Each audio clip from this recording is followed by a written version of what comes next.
Hello दोस्तों, कैसे हो आप सभी। जैसा कि टेल्स ऑफ डीमन के लास्ट पार्ट में हमने देखा था कि नियली 6 मेजर क्लैन से मिलता है, जहां पर नियली ने अपने एम्बिशन को उन्हें समझा दिया था और अब फाइनली नियली के साथ में 6 मेजर क्लैंस आ गए थे, क्योंकि उन्हें भी अंदाजा हो गया था कि नियली का एम्बिशन बिल्कुल सही है और साथ ही नियली बहुत ही पावरफुल भी है। उसके साथ रहने से उन सभी को फायदा भी था, क्योंकि नियली ने उन सभी के क्लैंस के डिसाइपल्स को अपनी वो पिल देकर सभी की रैंक हाई करवा दी थी। इसीलिए सभी लोग नियली के साथ हो गए थे सेक्रेड एम्परर से फाइट करने के लिए। और अब नियली ने एक तरीके से अपनी बहुत बड़ी अलायंस तैयार कर ली थी, जिससे नियली काफी ज्यादा खुश हो जाता है और फिर वो मीटिंग वहीं पर एंड हो जाती है। अब आगे लेकिन दोस्तों, वीडियो शुरू करने से पहले मैं बता दूं कि ये टेल्स ऑफ डीमन का आखिरी एपिसोड है, क्योंकि अब ये सीजन यहीं पर एंड हो जाता है। लेकिन आपको परेशान होने की कोई जरूरत नहीं है, तो अब आप प्लीज मेरे दूसरी सीरीज को भी सपोर्ट करिए। और इसके अलावा मैं बता दूं, अगर किसी को भी मूवीज एक्सप्लेनेशन देखना पसंद है तो मेरे दूसरे चैनल को सब्सक्राइब करिए, जिस पे मैं सिर्फ ऐसी मूवीज एक्सप्लेन करूंगा जिसके प्लॉट बहुत यूनिक होंगे, जिनकी स्टोरी लाइन में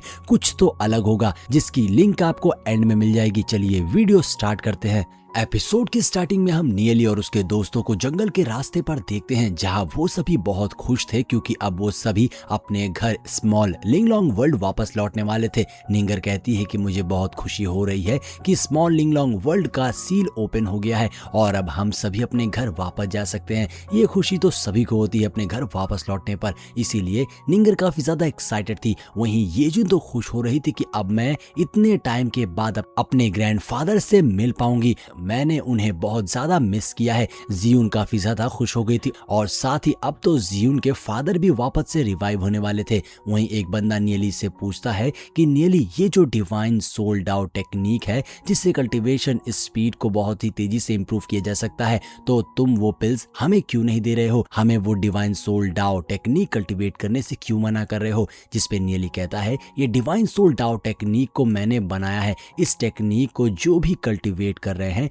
उनकी कल्टीवेशन स्पीड तो बढ़ जाती है, लेकिन इसके साथ उस पर्सन की सोल पावर भी डिवाइड हो जाती है, जो वो टेक्निक एब्जॉर्ब कर लेती है। लेकिन फिक्र मत करो, आगे चलकर मैं इस सोल बाइंडिंग टेक्निक को तुम लोगों को पास कर दूंगा। ये सुनकर नियली के सारे दोस्त हैरान हो गए थे, क्योंकि ये बहुत ही पावरफुल टेक्निक थी। तभी नियली का एक दोस्त कहता है कि अगर बाकी सेट के भी हजारों डिसाइपल्स डिवाइन सोल डाउ टेक्निक को कल्टीवेट करेंगे तो क्या होगा। जिस पर नियली जवाब देता है कि तब तो हम सिर्फ एक ही दिन में मार्शल सोवरेन रियल पर पहुंच जाएंगे। अब सिर्फ एक दिन सुन के नियली के सारे दोस्त शॉक हो गए थे, क्योंकि ये बहुत ही फास्ट स्पीड थी। मगर नियली बताता है कि सोल बाइंडिंग टेक्निक का इफेक्ट सिर्फ 3 साल तक ही रहेगा, उसके बाद ये पावर्स खत्म हो जाएंगी। इसीलिए हमें इसे इकलौती अपॉर्चुनिटी का इस्तेमाल करना होगा सेक्रेड एम्परर से बैटल करने के लिए। जिस पर डुआन जुआन नियली के सामने सर झुकाकर जोश में कहता है कि मास्टर, मैं डुआन जुआन आपको फॉलो करूंगा सेक्रेड एम्परर से फाइट करने में, मैं आपका हर ऑर्डर मानूंगा और आपके साथ मिलकर आखिर तक सेक्रेड एम्परर के अगेंस्ट फाइट करूंगा। और अब नियली के बाकी दोस्त भी कहने लगते हैं कि हम भी तुम्हारा साथ देंगे नियली।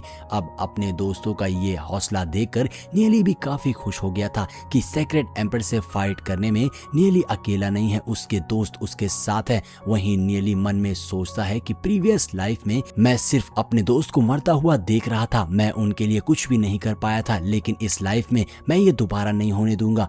हर एक सिचुएशन का मिलके हिम्मत से सामना करूंगा और अपने हर दुश्मन को खत्म कर दूंगा। और अब सीन चेंज होकर स्मॉल लिंगलोंग वर्ल्ड में आता है, जहां हमें येजुन का पैलेस दिखाया जाता है, जहां हर तरफ तबाही मची हुई थी। तभी पैलेस के बाहर आग लगी हुई थी, ऐसा लग रहा था कि यहाँ किसी ने हमला किया था और यहाँ काफी भयानक बैटल हुई है, जिसमें भारी नुकसान हुआ है। वहीं पैलेस के ऊपर हम येजुन के ग्रैंडफादर येमो को देखते हैं। तभी एक एल्डर ग्रैंडफादर येमो के पास आकर उनसे कहते हैं कि अब आपके रेस्ट करने का समय हो गया है।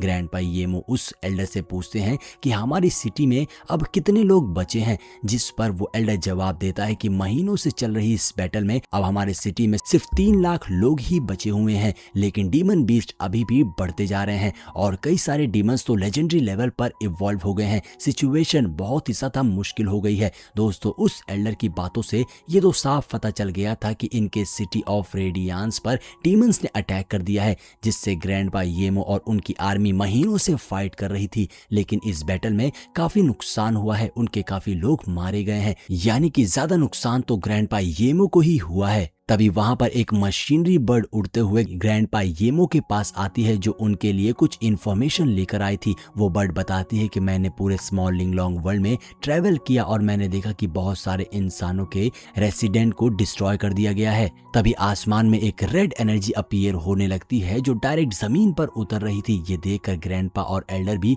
हैरान हो गए थे कि ये क्या चीज है, और अब वो मशीनरी बर्ड भी वहां से चली जाती है। ग्रैंडपा कहते हैं ये जो कोई भी है ये फ्रेंडली नहीं है। उस रेड एनर्जी में इतना ज्यादा पावरफुल डिस्ट्रक्टिव ऑरा निकलता है कि ग्रैंडपा के सोल्जर्स उस एनर्जी से टकराकर पीछे जा गिरते हैं। वहीं ग्रैंडपा अपनी पावर से एक बैरियर बनाकर उस एनर्जी को रोकते हैं। सारे सोल्जर्स घबरा गए थे और अब हम उस रेड एनर्जी में से सेंटीपेड डीमन बीस्ट को निकलता हुआ देखते हैं। उस सेंटीपेड को देखकर बाकी सारे बीस्ट वहां से भागने लगे थे। सेंटीपेड डीमन बीस्ट कहता है कि स्मॉल लिंगलोंग वर्ल्ड की सील फाइनली ओपन हो गई है और मैं इस मोमेंट का ना जाने कितने लंबे समय से इंतजार कर रहा था। और अब वो सेंटीपेड बाकी सारे बीस्ट को अपनी ओर खींचकर निकल जाता है और उनकी एनर्जी को एब्जॉर्ब कर लेता है। और अभी सेंटीपेड डीमन बीस्ट अपने ह्यूमन फॉर्म में आते हुए कहता है मैंने बहुत टाइम से इतना अच्छा खाना नहीं खाया था, मजा ही आ गया ये सब खाकर तो। तभी वहां दो और डीमन बीस्ट आ जाते हैं जो उस सेंटीपेड डीमन बीस्ट के डिसाइपल्स थे।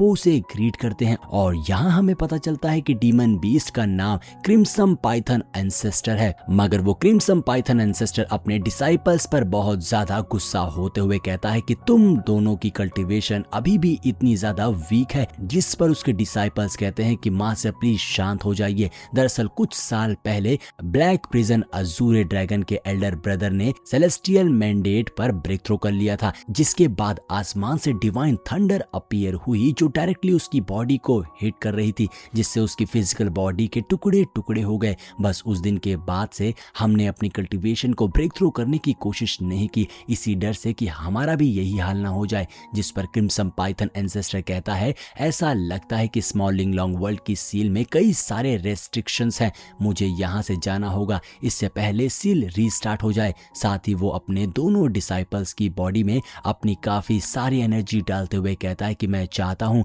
कि तुम दोनों इस स्मॉल लिंगलोंग वर्ल्ड के सारे ह्यूमंस को पकड़ लो। वो क्रिम्सन पाइथन एंसेस्टर अपने दोनों डिसाइपल्स को धमकी देते हुए कहता है कि तुम दोनों याद रखना, अगर एक भी इंसान बच गया तो तुम जानते हो ना कि मैं तुम्हारे साथ क्या करने वाला हूँ। उसकी धमकी सुनकर वो दोनों डिसाइपल्स तुरंत ही ग्रैंडपा येमो के ऊपर अटैक करने भागते हैं, जो देखकर एल्डर ग्रैंडपा येमो से वहां से हटने के लिए कहता है क्योंकि वहां पर अब उनको बहुत ज्यादा खतरा था। मगर ग्रैंडपा येमो दोनों बीस्ट को अपनी ओर आता देखकर कहते हैं कि ये दोनों लेजेंडरी पीक डीमन बीस्ट हैं। साथ ही ग्रैंडपा अपने साथी एल्डर को ऑर्डर देते हैं कि फौरन 10,000 डीमन स्पिरिट ग्रेट फॉर्मेशन को एक्टिवेट कर दो, जिस पर फौरन ही वो एल्डर उस फॉर्मेशन को एक्टिवेट करने चल देता है। इधर वो दोनों डीमन बीस्ट बहुत ही तेजी से ग्रैंडपा येमो की ओर आ रहे थे। वहीं उनके सोल्जर्स भी देखकर डर गए थे क्योंकि वो दोनों लेजेंडरी पीक डीमन बीस्ट की ताकत को जानते थे। मगर तभी ग्रैंडपा येमो को देखते हैं जिन्होंने अपनी एक स्पेशल पावर को एक्टिवेट करना स्टार्ट कर दिया था, और ये टेक्निक थी व्हाइट बियर्ड अजूरे ड्रैगन टेक्निक, जिसको यूज करके ग्रैंडपा येमो एक बीस्ट में ट्रांसफॉर्म हो गए थे।